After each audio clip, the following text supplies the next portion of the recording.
વાત કરીએ સુરતની સ્મીમેર હોસ્પિટલ ફરી એકવાર વિવાદમાં આવી। દર્દી હાથમાં ગ્લુકોઝની બોટલ લઈને દેખાયો। દર્દી હાથમાં બોટલ લઈ યુરિન આપવા માટે ગયો હતો।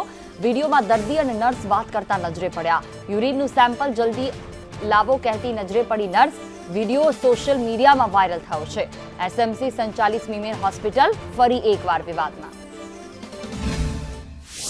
પેશન્ટ જાતે બોટલ હાથમાં લઈ અને એ યુરિનનું સેમ્પલ આપવા જતો હતો ત્યારે અમે પેશન્ટને ઊભું રાખ્યું અને એમને પૂછ્યું કે તમે જાતે કેમ જાઓ છો।